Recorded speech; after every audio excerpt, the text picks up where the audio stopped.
এই যে গরিব মানুষের কিসের জন্য উন্নতি হয় না জানো? ওই যে একটা কথা বললে না, বিবেক। আরে তোমার পেটে ভাত নাই আর তুমি বিবেক বুকের মধ্যে ধরে বসে আছো, কামাবো?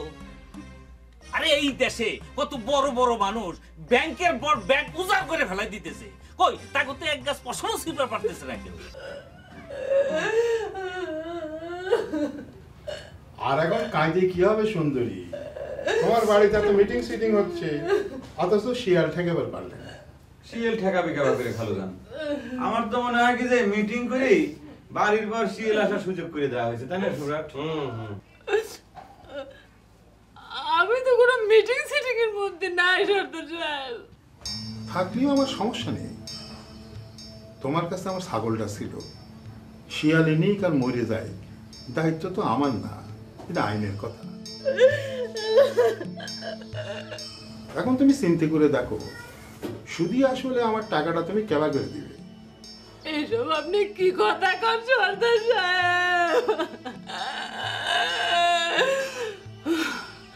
সত্য দূরের কথা, আমি তো আসল টাকা দিতে পারবো না।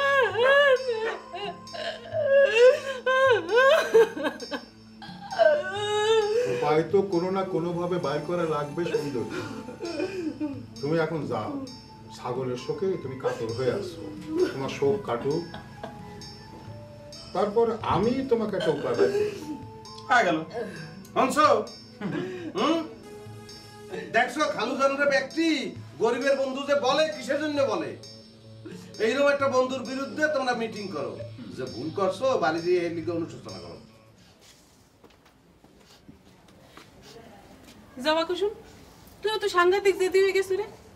আমি কত করে কষছি তোগারে বাবার সাথে আমি কথা কবানি, তাও জেদ করে বসে রইছ, তাই নিয়ে? তুমি তোমার নায়ক স্বামীর সাথে কি কথা কইবে সেটা আমাকে জানাস।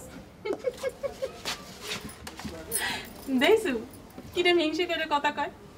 আমার স্বামী তো নায়কই, জুয়ানকালে যে চেহারাটা ছিল, কয় নায়ক যে ফেল হয়ে যাবি।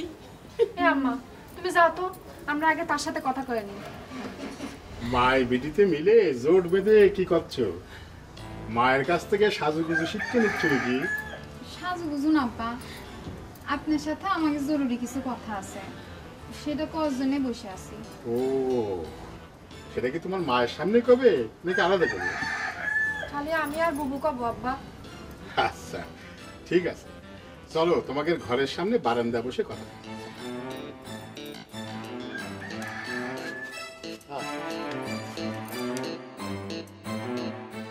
আরে ভাই কলাম তো, সর্দার তো দেশের রাজা হয়ে যায় নাই যে টাকা ফেরত দেওয়া লাগবি কলো আর অমনি কাটাকাটি করা লাগবি। রাজা হানে তাই কি, যার টাকা থাকতো ফেরত দেওয়া লাগবি, ঋণটা যেহেতু তার কাছে আমরা করছি, তাই না ভাই? আরে ঋণ নিলে কি ফেরত দেওয়া লাগবি? ফেরত না দিলে সর্দার কি করবি? এ কি কর জহর আলী ভাই, কিছু না করো, বিবেক বলিতে এটা কথা আছে না রে বনি? এই যে গরিব মানুষের কিসের জন্য উন্নতি হয় না জানো? ওই যে একটা কথা বললে না, বিবেক। আরে তোমার পেটে ভাত নাই আর তুমি বিবেক বুকের মধ্যে ধরে বসে আছো, কামাবো?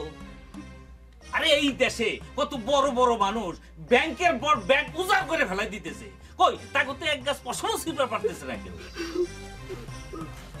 শোনো সুন্দরী, এই তুমি কান্নাকাটি করো না, আমি দেখি তোমার জন্য কি করা যায়। এমনি আর কাঁদিস নে,